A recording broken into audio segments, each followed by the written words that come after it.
Bismillahirrahmanirrahim.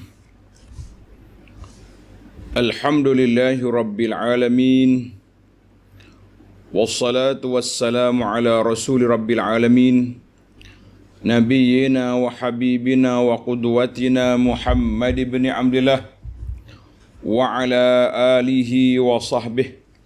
Wa man sar ala nahjihi wa ihtada bihadihi wa istanna bisunnatihi ila yaumiddin. Amma ba'du. Muslimin dan muslimat, para jemaah, para pencinta ilmu sekalian, alhamdulillah pada hari ini 12/11/23 kita teruskan bacaan kita dalam kitab Hikayatun Fiqhiyatun Mukhtarah. Hikayatun Fiqhiyatun Mukhtarah, siri yang ke-175.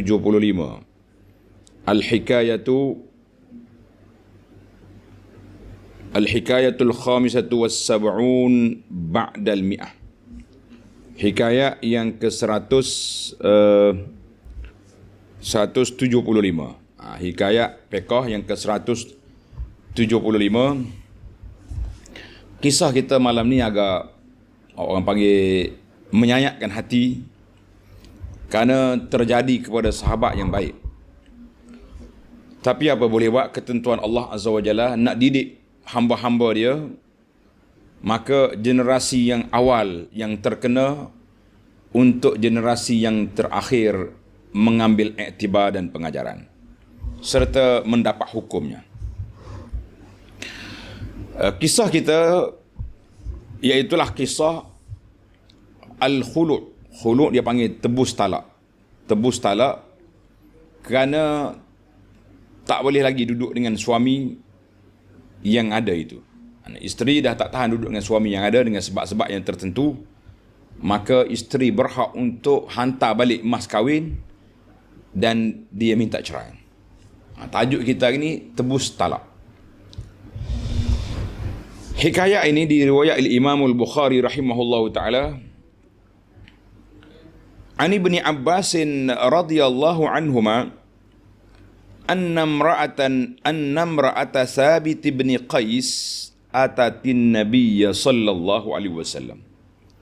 Isteri kepada Thabit bin Qais datang jumpa Nabi sallallahu alaihi wasallam. Faqalat ya Rasulullah, dia mengadu kepada Nabi sallallahu alaihi wasallam, Thabit bin Qais ma'anibu alihi fi khuluqin waladin. Thabit ni aku tak cela dia, aku tak cerca dia dari sudut akhlak ataupun dari sudut agama. Dia beragama, dia sahabat Nabi. Walakinni akrahul kufra fil Islam. Tapi aku tak mau kufur, jadi kufur dalam Islam. Jadi kufur di sini para ulama menafsirkan dengan makna kufur nikmat. Maknanya tak ikut suami, ingkar suami, taat pada suami. Bukan kufur dengan makna murtad, tak. Na'udzubillah. Sebab isteri dia ni pun orang yang baik. Faqala Rasulullah sallallahu alaihi wasallam ataruddina alaihi hadiqatah. Setelah Nabi tanya dia mas kahwin dulu apa-apa, maka ternyata mas kahwin dia kebun yang diberi. Maka Nabi kata, awak nak hantar balik ke kebun dia dulu? Nak hantar balik ke tidak? Qalat na'am. Ya, saya hantar balik. Nak lebih pun tak apa. Ada riwayat kata waziyadah, aku tambah lagi pun tak apa. Ini waziyadah ni dalam Daruqutni. Dalam Bukhari disebut na'am. Qala Rasulullah sallallahu alaihi wasallam, iqbalil hadiqata wa talliqha tatliqah. Nabi panggil Thabit. Nabi kata, ambil balik kebunmu, cerailah dia satu talak. Hadzal hadis rawahu al-Bukhari wa ghairuhu. Dilalatul hadis ini menunjukkan kepada apa? Jawazul khul'i fil Islam muqabil iwad. Harus khulu' maknanya tebus talak. Isteri hantar balik mas kahwin ataupun apa-apa benda yang diberi oleh suami dengan syarat suami menceraikannya. maka dia panggil talak khul'i.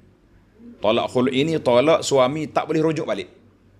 Kalau boleh rujuk balik nanya, lepas dia ambil duit, dia cerai, rujuk balik. Jadi bini semula. Tak boleh rujuk balik. Itu dia panggil talak khul'i, kecuali setelah mereka berkahwin lain. Akad nikah baru, payahlah sikit. Dah kelahi macam ni, nak akad nikah semula bukannya senang.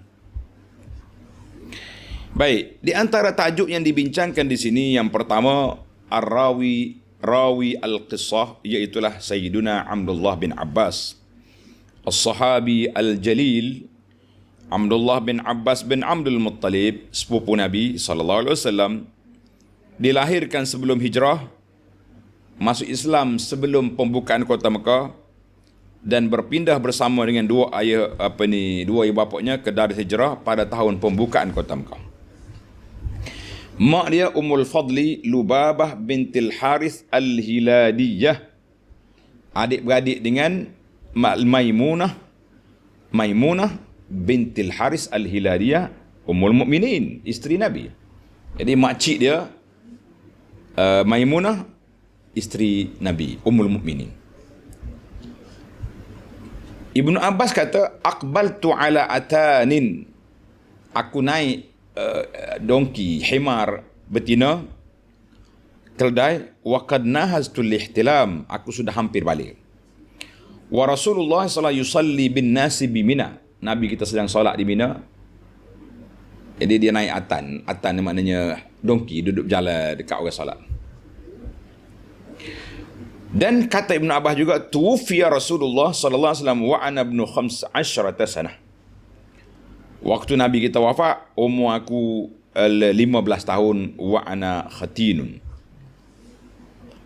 Ibn Abbas sempat berperang di Afrika bersama Ibnu Abi Sarh, dan telah meriwayat daripada Ibn Abbas oleh ulama-ulama Mesir seramai 15 orang. Itu terjemahan ringkaslah Ibn Abbas, dah banyak kali kita ulang. Tuan cerita ni nama dia Thabit bin Qais bin Syammas Al-Khazraji Al-Ansari, Khatibul Ansar. Dia ni pemidatu Ansar. Sebab apa pemidatu? Sebab jahuri saut, suara dia lantang, suara dia kuat. Dan salah seorang daripada sahabat Nabi yang bijak, yang cerdik. Dia tak sempat peperangan Badar, tapi dia sempat perang Uhud dan Bai'atul Ridwan. Bai'atul Ridwan makna sempat dengan perjanjian Hudaybiyah. Adik-beradik mak dia Abdullah bin Rawahah, Amrah binti Rawahah. Dia ni isteri dia Jamilah binti Abdullah bin Ubay bin Salul. Dan dia dapat seorang anak nama dia Muhammad.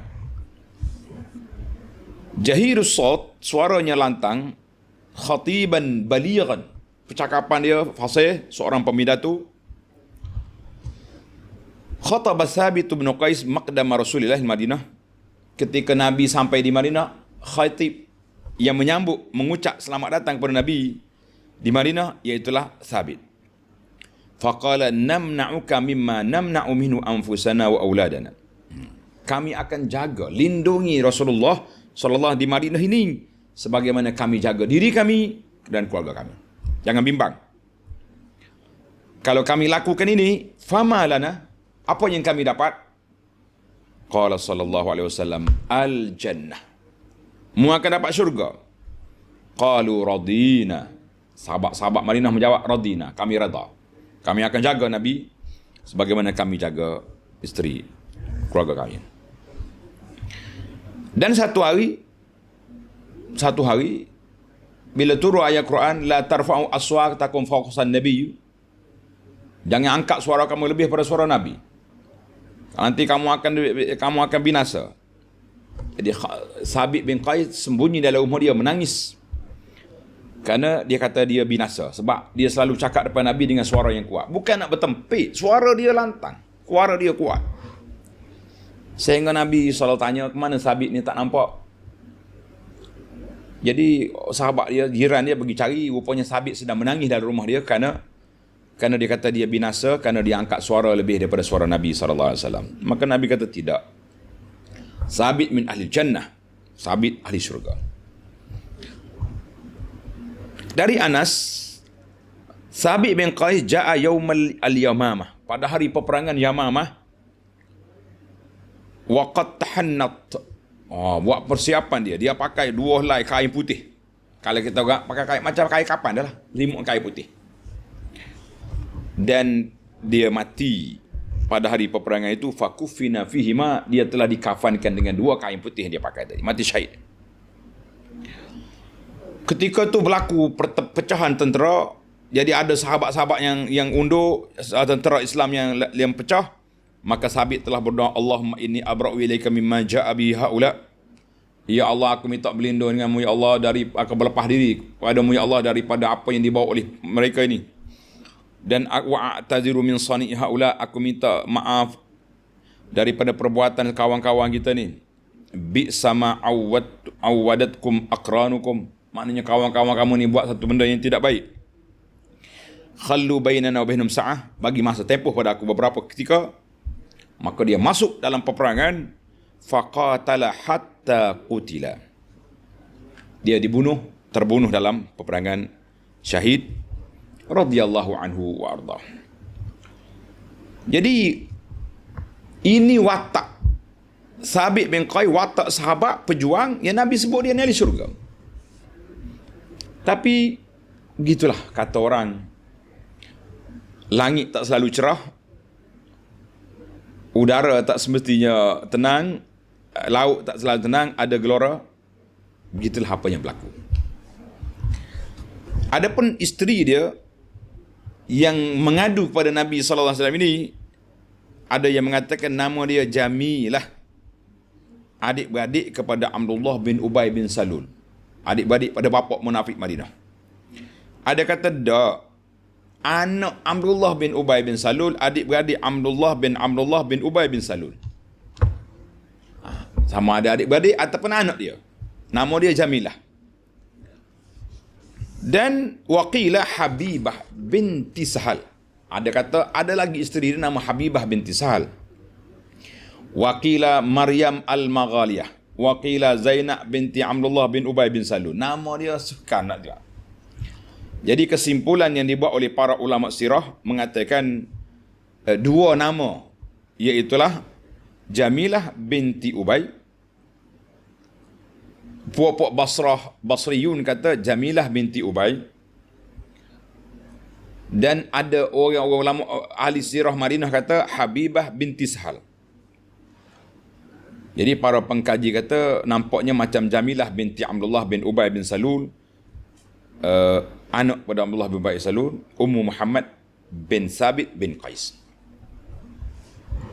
Jamilah ni dia masuk Islam, elok Islam dia bukan macam mak dia ataupun adik-beradik dia tadi.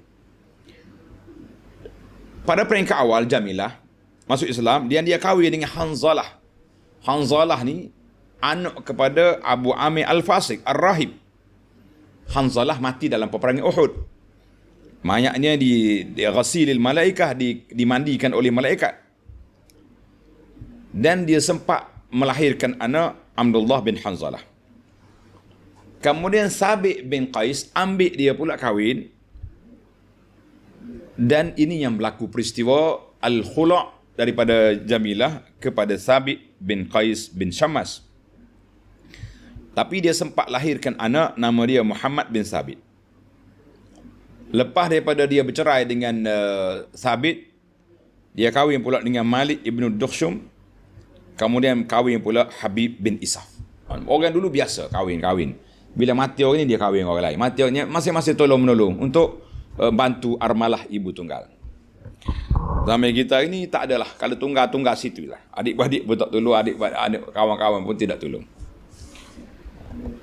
Jadi Muhammad dan Abdullah, 2 anak dia tadi terbunuh dalam peperangan Harrah, dengan ketika berlakunya peperangan Harrah dengan tentera Hajjaj. Isu yang keempat, nampaknya Sabit bin Qais radhiyallahu anhu ini berlaku 2 kali khulu' di antara Jamilah dengan Habibah binti Sahal ataupun tadi. Jadi mungkin satu peristiwa atau dua peristiwa. Jadi ini para pengkaji mengatakan mungkin dua kali berlakunya peristiwa yang sama. Sebab apa? Sebab apa dia isteri dia minta cerai, minta khuluk ni kenapa? Sebab isteri kata dia tak mau duduk. Dia tak mau duduk. Tengok dalam riwayat ni kata ma'atibu alihi fi khuluqin waladin. Aku bukan benci kepada dia dari sudut akhlak atau sudut agama. Tapi dia tak nak sebut lah. Ada riwayat kata dia sebut. Maka jadi ada dua sebab. Sebab yang pertama dia kata damamah. Damamah ni uduh sangat orang. Tengok tu tak lalu kata orang. Uduh. Satu lagi penyakit dia, orang kata ringan tangan. Suka tampar isteri. Dia kuat ibadat tapi ini itu pengacu dia. Sehingga Habibah binti Sahal kata wa kana rajulan damiman, orang huduh sangat dia ni. Wallahi laula makhafatullah, kalau aku tak takut ke Tuhan lah, lepas aku kahwin aku tengok dia masuk nak jumpa aku rasa nak ludah di muka dia. Huduh sangat. Macam mana huduh saya pun tak nak bayanglah. Baik. Maknanya ada dua isu sini. Satu rupa huduh, satu lagi ringan tangan, mudah pukul isteri. Jadi bila dia mari mengadu kepada Nabi, dia kata ya Rasulullah bi minal jamal lima tara. Saya ni Rasulullah tengoklah comel saya ni, maknanya orangnya comel. Wa Sabit rajulun damim. Sabit ni wuduh sangat orangnya. Allahu akbar. Sehingga dia kata, ya Rasulullah, lepas dia mengadu pada Nabi, kata, la yajtami'u ra'si wa ra'su Sabit abadan. Tidak akan berkumpul kepala aku dengan kepala Sabit satu bantal. Tak mungkin. Satu hari Sabit duduk ramai-ramai dengan laki-laki, dengan kawan-kawan dia. Di tepi khemah, aku pun jenguk tengok. Fa'iza huwa asyadduhum sawadan. Dia ni hitam, sangat hitam. Wa aqsaruhum qamah, kenik orang. Wa aqbahuhum wajha, uduh sangat muka. Ini bahayanya. Kalau kita tak cantik, jangan duk bawa kawan-kawan hok comel balik rumah. Bahaya. Isteri ni ada perasaan. Tengok bini suami orang lain comel-comel, suami dia keripuk lagu ni, baik tak ada suami, dia kata. Ini di antara perkara. Adapun masalah Jamilah pula, apa isu Jamilah ni? Dia kata masalah Jamilah ni syiddatud darb. Kuat sangat dia pukul isteri sampai patah tangan. Dia pukul isteri sampai patah tangan, maka adik-beradik dia Abdullah bin Ubay bin Salul datang mengadu kepada Nabi sallallahu alaihi wasallam. Jadi maknanya kita kata dua perangai lah. Dia ada satu huduh rupa, satu lagi perangainya macam tadi. Dalam riwayat Abu Daud, annahu daraba Habibata fakasara ba'daha. Dia telah pukul isteri dia Habibah sampai patah tangan. Maka itulah di antara kisah-kisah yang dikumpul, maka jadi dua kisah. Sama ada dengan Jamilah atau dengan Habibah. Para jemaah sekalian, dalam isu ni, dua perkara yang disebut oleh isteri yang mengadu ini, dia kata al-khuluq wa din, akhlak dan agama. Maknanya orang bila kata ada akhlak, ada agama, itulah yang Nabi suruh pilih. Dan dia pula kata, aku tak cela dia dalam masalah akhlak dan agama. Tapi kalau tak mau akhlak dan agama, kenapa pula jadi macam ni? Jadi isunya macam mana ni? Kita nak faham. Maka kata di pengarang kitab ni, aku pun duk fikir macam mana orang beragama tapi dia kata akhlaknya baik tapi pukul isteri. Akhlak apa macam ni? Ni pengarang ni buat analisa. Saya pun duk fikir juga. Bila kita baca riwayat-riwayat tu, kita terfikir macam mana kita nak kata dia baik kalau ini perangai dia. Sukarlah bagi kita. Maka di sini kita dapat kesan bahawa uh, Ibnul Jauzi dalam buku dia Saidul Khatir, catatan lintasan pemikiran, dia tulis, dia kata annal hasada ghalabad din. Perangai buruk, hasad pada orang ni kadang-kadang menguasai agama seorang tu. Contoh orang ni mulazim, pakcik ni duduk kalau pergi masjid sahawal dia, sahawal belakang imam. Lepas solat murtab, suka mengumpat orang, namam, batu api, hasud, hasad pada orang, hakud, orang panggil jenis, orang panggil jenis sakit hati pada orang, perangai-perangai buruk. Maknanya kita kata agama itu maksudnya ibadat. Dari sudut ibadat kuat, tapi dari sudut perangai mulut leza. Manakala kita kata sahabat ni dari sudut ibadatnya kuat, tengok tadi turun ayat Quran tadi menangis sampai tak keluar rumah, takut binasa, tapi isteri dia datang mengadu, dia pukul. Ini yang kita takut sekarang ni. Annal hasada ghalabad din, kata Ibn Jauzi. Maknanya hasad itu ada kalanya. Jadi kita kena beza di antara perangai peribadi orang dengan akhlak dia dengan Allah rapat, tapi peribadi dia berat. Jadi isu ni sama. Ada satu kes lagi yang orang datang jumpa Nabi SAW report tentang seorang makcik perempuan tu. Dia kata makcik ni taqumul lail wa tasumun nahar. Puasa dia siang dia puasa, malam dia tahajud.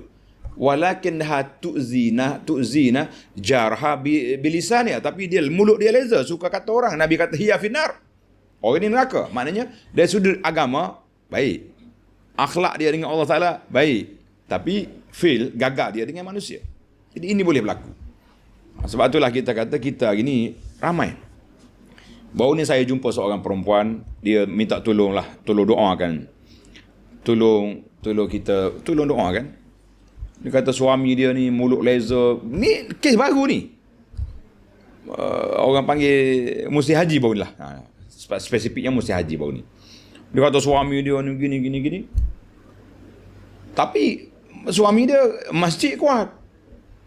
Bila saya jumpa, kalau saya tak dengar pengaduan wanita ni, saya tak akan kata laki-laki ni tidak baik dari sudut pergaulan dengan ishratun nisa. Tapi dah kita dengar, kita pun nak percaya tak percayalah. Tapi kita doalah apa orang minta. Maknanya benda sama berlaku. Kita sendiri pun tuan-tuan, ni wanita yang ada depan saya ni, ramai juga saya rasa yang terkena penyakit ni. Suami ibadat kuat, mulut leza, suka ngata, suka cela isteri, berlaku. Baiklah, kita tak usah cakap hak kita selesaikan masalah. Masalah yang berlaku ini dipanggil khulu'. Al-khul'u.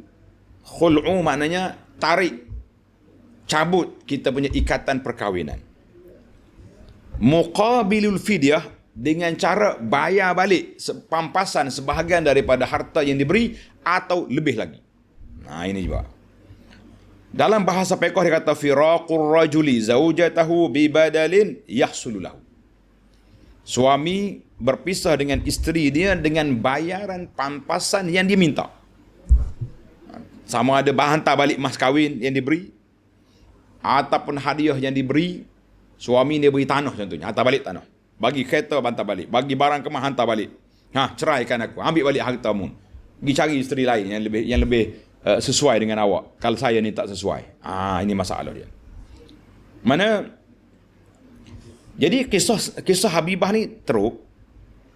Dalam hadis yang diriwayat oleh Abu Daud daripada Aisyah radhiyallahu anha, anna Habibah binti Sahal, isteri kepada Thabit bin Qais bin Syammas, fadarabaha fakasara ba'daha. Allahu akbar. Jadi Sabit ni pukul Habibah sampai patah tangan dia. Maka dia jumpa Nabi SAW. Nabi pun panggil Sabit. Nabi tak dengar sebelah pihak. Panggil suami dia, kenapa kamu buat?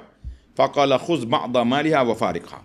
Ambil sebahagian daripada hartamu bagi kepada Habibah, ceraikan dia. Qala wa yasluh dhalika ya Rasulullah. Boleh tak kalau saya nak berunding? Qala na'am, boleh. Dia kata fa inni asdaqtuha hadiqataini wa huma biyadiha. Saya bagi kepada dia 2 kebun di Madinah ni. Sekarang ni dia pegang 2 kebun tu. Jadi kalau nak cerai juga, hantar balik dua-dua. Faqala an-nabiy sallallahu alaihi wasallam khuzhuma wa fariqha. Ambil dua-dua, cerai. Mau nak hantar balik dua-dua? Nak, ambil. Orang perempuan ni dia nak lepaskan diri dia sanggup lah. Harta cari lain. Tapi sebelum sakit jiwa, sebelum masuk hospital jiwa, baik kita selesaikan masalah ini. Allahu Akbar. Jadi dalam isu yang ketujuh, isteri yang mengadu ni tak nak sebut keburukan suami dia secara direct. Maka dia kata lakinni akrahul kufra fil Islam, tapi saya tak mau kufur dalam Islam. Kita dah Islam, kita tak mau kufur lah, tak mau jadi jahat. Jadi kata di ulama, kufur ini terbagi kepada 2. Kufur terbagi kepada 2, sama ada kufur murtad, na'udzubillah, maka ini tidak berlaku. Sebab kalau dia nak kufur, dia tak mari jumpa Nabi dah. Dia lari pergi jari Abdullah bin Ubay bin Salul, bapa munafik sana. Tapi oleh kerana dia datang jumpa Nabi, dia muslimah, maka dia kata inni akrul kufra bimana kufrun ni'mah. Kufrun ni'am. Iaitulah kufur nikmat suami, tak boleh taat kepada suami, tak dengar kata suami, tak boleh ikut suami. Itu juga termasuk dalam kufur nikmat. Dan Nabi kata ramai wanita dalam neraka. Wanita tanya, kenapa ya Rasulullah? Qala yakfurna. Kerana mereka kufur. Sahabat tanya, yakfurna billah, kufur dengan Allah. Dia kata, la yakfurnal ashir, kufur nikmat yang diberi oleh suami. Jadi kata-kata wanita ini kufur nikmat. Maka bila Nabi tengok sendiri, Nabi tanya siasat, apa harta yang kamu beri kepada isteri kamu ni? Maka Nabi kata, hantar balik. Jadi isu yang ke-8, ikhtalafal ulama fi miqdaril fidyah. Ulama berbeza kadar yang boleh dihantar balik. Kadar yang suami boleh tuntut. Banyak mana boleh tuntut dengan isterimu? Takkanlah lepas 10 tahun bagi mah kahwin, nak ambil balik semua. Kamu dah guna dia, kamu dah berseronok dengan dia berapa lama? Jadi dia panggil. Maka Nabi SAW sebut dalam hadis ni, khudhil hadiqah wa talliqha. Ambil balik kebunmu, ceraikan dia. Jadi itu dia panggil amru irsyad, bimbingan dari Nabi SAW. Sebagaimana kata Imam Hajar dalam Al-Fathul Bari. Maka di sini sebahagian ulama dikata dia membezakan di antara al-mukhtali'ah, perempuan yang minta cerai. Kalau dia nak bayar semua, maka nama dia khulu', bayar. Ataupun muftadiyah, perempuan yang bayar nak lepaskan diri, maka tu nama dia muftadiyah. Maknanya dia bayar sebahagian. Al-bari'ah, bari'ah tu yang nak membebaskan. Iaitulah orang ni hak bebas awal lagi. Hantar balik mah kahwin sebelum dia bersama dengan suami. Mana dia lepas kahwin tengok suami tak sesuai, tak sekupu, dia hantar balik mah kahwin, ceraikan dia. Jadi mana ada 2. Khulu' maknanya kita hantar semua.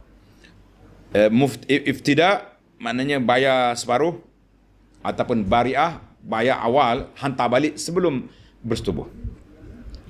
Maka di sini para ulama mengatakan ada beberapa perkara dia boleh ambil mas kahwin saja, zahir hadis, ambil balik mas kahwinmu, kebun ke kereta ke ambil balik, ataupun suami ambil sebahagian daripada ialah untuk nak cari isteri lain, nak ada mas kahwin, ambil separuh.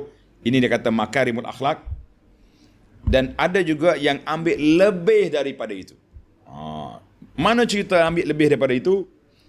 Iaitulah kisah yang diriwayat oleh Rubai' binti Muawiz bin Afra radhiyallahu anha. Kala dia kata tazawwajtu bin ammi li fashaqiya bi wa shaqaitu bihi. Allahu akbar. Dia kata aku kahwin dengan sepupu aku. Dia buat tak baik dengan saya, aku pun tak irau dengan dia. Balah ni.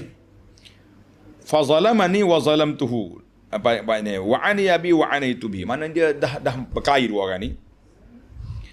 Aku pergi jumpa dengan Saidina Osman. Mana masa tu zaman pendeta Saidina Osman, dia kata Osman, dia mengadu pada Osman. Maka bila banyak cakap sangat, dia pun tanya, macam mana nak buat? Dia kata ana aftadi bi mali kulli. Aku bayar semualah. Apa hartanya saya milik, saya bagi semua kepada dia. Yang syarat dia ceraikan saya. Jadi suami dia kata qabil tu. Suami dia pun tak mudah juga orangnya. Gedebel juga. Tak mau toleransi, tolak ansur. Okeylah. Kalau awak nak bayar semua hartamu, amu ada, kosongkan rumah, kosongkan semua pakaianmu, hantar balik bagi semua, aku cerai. Jadi, buat sungguh. Masa tu, tuan-tuan jangan duduk bingung, bukan macam zaman kita hari ni. Wanita bekerja, banyak harta. Apa yang ada? Maka dia berbalik ambil semua harta dia. Jadi yang tinggal pada dianya, pakaian di tubuh dia, dan tempat dia nak tidur. Itu yang dia tak bagi. Maka bila dia bagi, suami kata ada lagi yang dia tak bagi. Ada lagi tak? Kalau tidak saya tak nak cerai. Apa dia? Dia kata semua dia nak bagi semua dia. Dia tak ada lagi, dia tak bagi.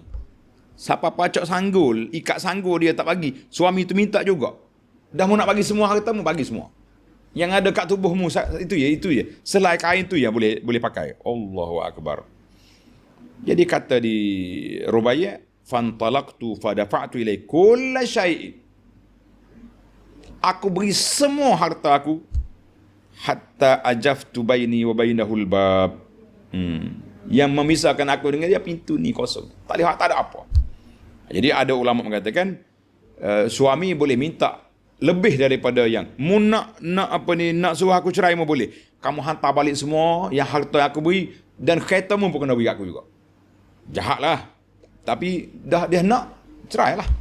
Ya, orang perempuan ni dah dia nak bercerai, dia sanggup lah buat apa saja pun. Lebih-lebih lagi, kalau wanita tu jahat juga, ada jantan lain duduk tunggu, oh bayar je. Nanti kau duduk di banglo aku lebih besar. Sudah. Jadi macam-macam yang berlaku dalam dunia ada kita pada hari ini. Maka para jemaah sekalian, inilah yang kita bimbang hari ini. Maka ikhtalafal ulama fil khulu'. Ulama berbeza tentang khulu' ni apa kesan dia. Cerai ke fasah? Jadi ada ulama mengatakan, majoriti ulama mengatakan bukan fasah, dia panggil cerai. Dia panggil talaqun ba'in. Talak yang ba'in, yang tak boleh nak rujuk balik. Talak ba'in maksudnya talak yang tak boleh nak rujuk balik. Nak rujuk balik tak boleh. Ini pandangan ulama Imam Syafi'i dalam pendapatnya yang jadid, yang baru. Jadi ada kata faskhun. Jadi ada kata ini ni faskhun. Jadi kalau kata fasah maknanya terungkailah juga. Dua-dua tu tak boleh nak rujuk balik belaka. Jadi nak tolak ba'in pun tak boleh rujuk balik. Cuma dia boleh, kalau dia nak, dia boleh angkat nikah baru. Dia tak macam tolak tiga. Tolak ba'in yang tiga tu itu langsung tak ada dah. Jadi yang itu dia panggil ba'in kubra, yang tu tak boleh rujuk kelik kecuali kahwin dengan suami lain. Yang ini dipanggil tolak khul'i. Tolak khul'i ni para jemaah sekalian, ni anak-anak yang muda-muda baru kahwin ni sekarang, dia panggil ta'liq. Perasan ke tidak? Lepas akad nikah semua, dah sah dah akad nikah, dah qabiltu nikah dah, imam suruh baca ta'liq, bahawa sekiranya saya tinggal isteri saya dalam masa sekian-sekian tanpa nafkah, tanpa berita, ataupun saya pukul isteri saya dengan pukulan yang menyakitkan, kemudian isteri mengadu kepada hakim, kepada qadi, bahawa memang dia dipukul, kemudian dia bayar RM1 kepada qadi, maka tertalak saya dengan satu tolak khul'i. Inilah tolak khul'i ni. Tolak yang tak boleh rujuk balik. Sebab apa? Kalau lepas dia tolak, dia rujuk balik, nanti dia nakal, dia buat pula. Jadi nanya ke wanita tu. Ni kalau dah tolak khul'i, kemudian memang tak boleh nak rujuk balik, jadi terputuslah hubungan di situ. Kalau nak juga kita berundi semula, buat aku janji, taubat nasuha, tak mau pukul lagi isteri, tak mau tinggal lagi isteri. Daripada ketiga itu, bolehlah wali dia angkat nikah balik. Itu dia panggil, itu masalah yang berlaku. Baiklah, dalam isu ni, sebagai kesimpulan yang kita nak ambil pengajaran daripada kisah ini, selain daripada fiqh yang telah kita sebut tadi, tusiru hadhil hikayah salas qadaya muhimmah. Kisah ini telah membawa kepada kita 3 isu yang besar, yang dikata khuturatul ikhtilaq, wa ma yajurhu min masaib 'ala al-usrah. Bahaya juga kalau kita bercampur laki-laki perempuan. Campur laki-laki perempuan. Kadang-kadang wanita ni dia tak boleh sensitif. Dia tengok suami kawan dia comel, suami dia uduh, kawan tu semat, kata orang semat jetak. Nah, hok ni serebeh, tak tahulah gapo. Nah, tiak berbusung. Ai, misah apa seronye. Tuai pula huduh, jadi menyebabkan akan menimbulkan masalah sebab dia tak mahu kepada suami. Dia sanggup cerai, dia sanggup jadi bini muda, bini yang kedua, yang ketiga, kawan tu pun tak apa, tapi semak comel orang. Maka di sini para suami juga kena ada. Kalau kita tak comel rupa, biarlah comel perangai. Rupa nak ubah tak boleh, tapi penampilan boleh ubah. Ya, maknanya buatlah siap, jangan duduk seronye, serobeh. Lah, makan nasi, makan pulut durian, siapa misah masuk dalam mulut. Macam mana nampak. Jadi kita kena ada juga perkara yang ada ini. Allahu Akbar. Maka itu dia panggil percampuran laki-laki perempuan ni kadang-kadang menimbulkan masalah. Sebagaimana hadis yang diriwayatkan oleh Imam Ahmad daripada Hafsah binti Sirin, Ummu Atiyah Al-Ansariyah, dia kata, kuntu fi man bay'ana Nabi. Aku termasuk di kalangan orang yang ikat setia dengan Nabi sallallahu alaihi wasallam.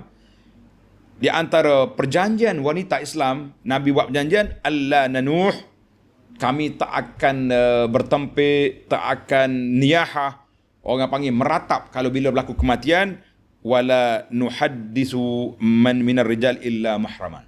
Kita juga tak mau bercakap dengan laki-laki kecuali dengan mahram. Ini isu yang pertama. Baiklah, isu yang kedua, khuturatu isani nazar fil jinsil akhar. Bahaya juga duk tengok laki-laki perempuan ni. Kan? Jadi dia akan beri kesan kepada jiwa orang tu. Sebab itulah Islam mengajar kepada kita supaya ghaddul basar, tundukkan pandangan, jangan duk kelih orang macam-macam. Yang ketiga, ini isu kita yang besarnya, khuturatu baqa'il hayati zawjiyah in hadasa nufur. Bahaya hidup suami isteri kalau sudah tidak serasi. Tidak serasi. Asyik duk berkelahi je. Jumpa hok ni kata hok ni, yang ni kata hok ni. Suami kutuk isteri, isteri pula sumpah suami. Sekali-sekala terajang ke, tampar ke. Jadi buat apa kau hidup ni? Kita ni bukannya kartun Tom and Jerry. Kita ni manusia yang ada maruah diri. Ada kedudukan yang baik, ada keluarga, ada anak-anak. Maka al-firaq ahwanus syarrain. Berpisah iaitulah dua perkara yang tidak baik tapi lebih ringan berpisah, lebih baik berpisah daripada kamu duduk dalam suasana yang menakutkan, dalam suasana yang terseksa. Baik kita berpisah daripada hidup terseksa, hidup yang ni orang kata makan hati ulang jantung setiap hari, akhir sekali jadi stres. Mungkin ada yang sampai mereka terjun bangunan bunuh diri.